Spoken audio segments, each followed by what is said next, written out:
Contrairement à beaucoup d'auteurs, moi je n'avais besoin d'aucune source d'imagination puisque tout se trouvait dans ma mémoire. Et pas vraiment besoin d'inspiration non plus. Ma seule source d'inspiration, c'était ça. Parce que c'est l'un des seuls objets de l'époque que je possède encore. C'est d'ailleurs l'unique manuel de cours que j'ai conservé de toute ma scolarité.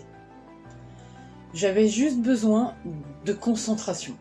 Alors, comment j'ai écrit ? En fait, j'écrivais la nuit. Travaillant la journée, je rentre tard du boulot, et il me fallait un moment de décompression, un moment de coupure, pour vider le cerveau de ma journée, pour pouvoir effectivement me mettre à écrire. Du coup, je commençais à écrire aux alentours de 23h. Et en fin de compte, moi, c'est une tranche horaire qui me convient très bien parce que je fais beaucoup de choses la nuit. Je suis pas du tout du matin. Et le fait d'écrire la nuit me mettait dans une ambiance qui me convenait parce que détendu, pas de bruit. Et puis la nuit a un caractère nostalgique qui, moi, me convenait très bien. Par contre, comme je ne supporte absolument pas le silence m'énerve. Donc ce que je faisais, c'est que je mettais de la musique douce, de la musique de relaxation. Mais alors uniquement de la musique et surtout pas de paroles, sinon je chante et il m'est impossible d'écrire. Et du coup, j'écrivais tous les soirs, de 23h jusqu'à 2h ou 3h du matin.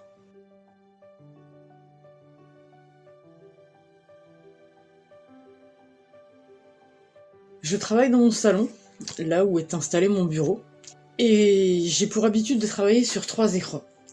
Alors quand j'écris, c'est exactement pareil. J'ai un grand écran sur lequel je diffuse de la musique de relaxation avec les images. Bon, c'est une vidéo YouTube, tout simplement. J'en prends une au hasard, ça dure 3, 4, 5 heures et ça me convient très bien. Sur le deuxième écran, j'ai ma page de texte, donc mon roman, que je suis en train d'écrire, sur lequel je travaille. Et puis sur le troisième écran, alors sur le troisième écran, j'affiche un peu tout un tas de choses, mais essentiellement des pages internet.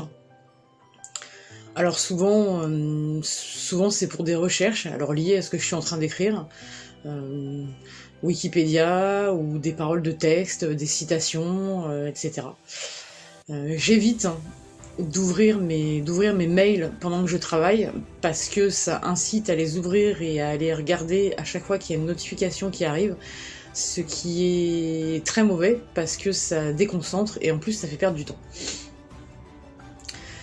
Et bien sûr, alors oui, je travaille sur mon bureau, mais toujours avec ma petite tasse de café, parfois des petits gâteaux, et toujours le téléphone à côté, tout simplement parce que je dois rester joignable, autant que possible, d'autant plus quand je travaille à la maison. Ce qui n'aide pas à la concentration, c'est vrai.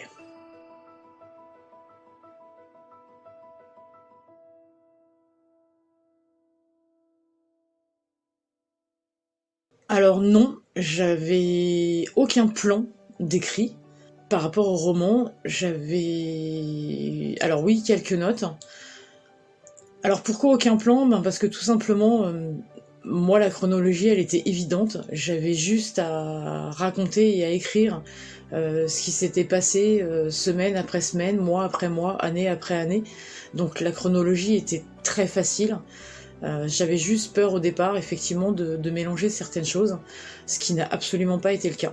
Après, des notes, alors oui, mais ce ne sont pas des notes que j'ai prises pour écrire le roman, c'est des notes qui existaient déjà, parce que c'est tout simplement l'ensemble des textes originaux qui datent d'il y a plus de 20 ans, sur lesquels j'avais eu l'intelligence à l'époque d'écrire les dates à laquelle je les avais écrits.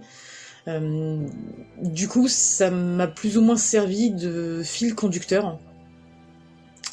Ça m'a donné des points de repère pour pouvoir rédiger l'histoire. Et après, ce qui m'a effectivement beaucoup aidé également, en fait, c'est les textes des chansons.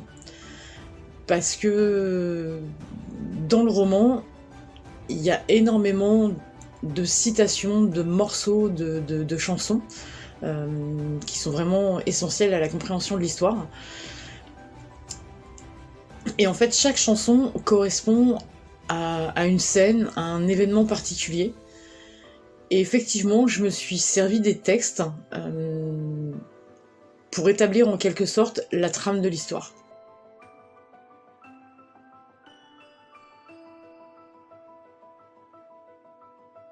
Alors en fait, j'ai écrit le roman en 3 mois et demi, entre fin avril et mi-août 2018, presque d'une seule traite.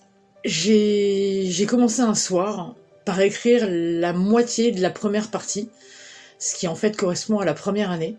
Ça, je l'ai écrit en une seule soirée. C'est par là que j'ai commencé. Et c'est ce qui m'a décidé à l'écrire en entier, et surtout ce qui m'a fait comprendre que j'étais capable de l'écrire en entier. Alors après avoir écrit la première année, je suis revenue en arrière pour écrire les 2 premières pages, puisqu'en fait c'est uniquement ce qui manquait, il manquait 2 pages, pour introduire l'histoire en quelque sorte, une sorte d'avant-propos.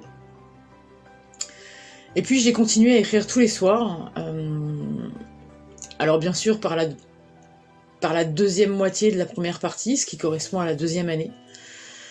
Et là j'étais déjà bien partie puisque j'en étais déjà à la page 170 à peu près. Une fois avoir écrit les 2 premières années, j'avais plus le choix, il fallait que j'aille jusqu'au bout. Alors effectivement, il a fallu que je continue. Alors tous les soirs, je me suis remise devant mon clavier et j'ai continué d'écrire. Alors certains passages ont été plus difficiles à écrire que d'autres, mais je suis quand même arrivée à la fin de la 3e année. Et puis là est arrivé le pire, parce que je me suis dit que si je continuais dans le sens chronologique, il me serait impossible d'écrire la fin, parce que je savais que ça allait être le plus difficile. Alors du coup, en fait, la fin de l'histoire, elle a été écrite entre la 3e et la 4e partie. Je me suis fait violence, comme on dit, et puis j'ai réussi à l'écrire. Compliqué, difficile, mais j'y suis arrivée.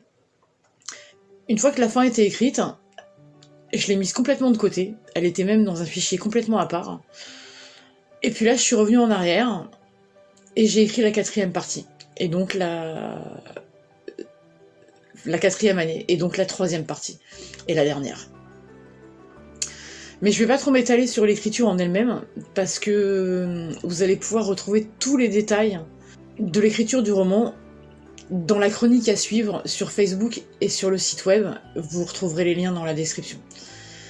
Vous verrez, je vous dis absolument tout.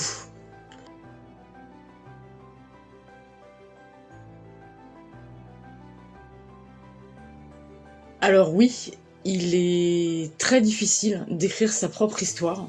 Alors je ne doute pas du fait que c'est compliqué d'inventer une histoire, d'imaginer des personnages, d'imaginer des décors.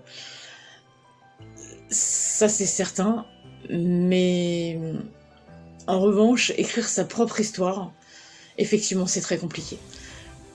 Parce que, surtout quand l'histoire est douloureuse, difficile, et à laquelle on y est énormément attaché. Il faut réellement se faire violence pour trouver les mots les plus justes, tout en restant réaliste et objectif. Je voulais pas rentrer dans un mélodrame et réellement faire pleurer tout le monde, même si effectivement il y a des passages qui sont assez difficiles et assez tristes. Mais je voulais vraiment que ça reflète la réalité, à savoir qu'il y a eu réellement des moments magnifiques, des moments drôles, et ça je voulais que ça le reste, et je voulais que ça se ressente. En revanche, les scènes qui ont fait écho avec la douleur, la peur et la souffrance, ça a été beaucoup plus difficile à écrire. Quand on écrit la joie, le bonheur, on ressent la joie ou le bonheur. Et sur le même principe, quand on écrit la douleur, on ressent la douleur. Quand on écrit la peur, on ressent la peur. Et la peur est sans doute le sentiment le plus paralysant qui existe. C'est un bloqueur absolu. Et ça, pour réussir à passer par-dessus, ça a été très difficile, en tout cas pour moi. Un bêta-lecteur m'a dit « Pour arriver à la fin du roman, il faut une boîte de Kleenex et une bouteille de vodka. » Eh bien, à ça je répondrais que, auteur ou lecteur, on a utilisé les mêmes accessoires. Parfois. J'ai rédigé l'intégralité du roman sans jamais revenir en arrière, sans rien relire, jusqu'au bout. Pas une seule fois avant d'avoir écrit la fin. Je n'ai attaqué la relecture et les corrections bien plus tard, et quasiment 8 mois plus tard, parce que pour moi, le relire, c'était surtout le revivre, et il m'a fallu longtemps avant de pouvoir le faire.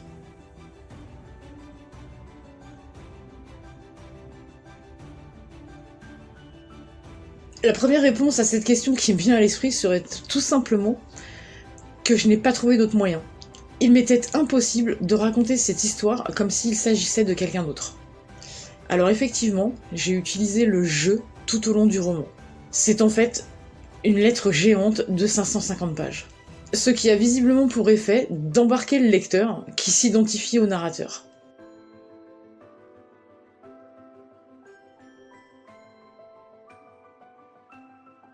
Lorsque mes proches ont appris que j'avais tout écrit, ils ont voulu le lire. Ils connaissaient l'histoire. Des bribes, des anecdotes, mais tout était dans le désordre. Et là, ils avaient la possibilité de tout lire en entier, de tout lire dans l'ordre, et on me l'a vraiment réclamé. Et ce sont eux qui finalement m'ont poussé à contacter un éditeur pour le faire publier.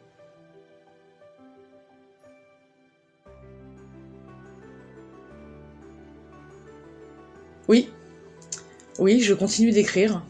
Alors tout d'abord, les différents articles qui sont publiés sur Facebook, mais aussi toute la chronique, qui sont en fait des petits épisodes à suivre aussi bien sur Facebook que sur le site internet. Chronique dans laquelle je raconte un petit peu l'envers du décor de ma vie d'auteur, de comment a été écrit le roman. Et oui, je continue d'écrire tous les soirs, mais là-dessus, je ne vous en dirai pas plus pour le moment.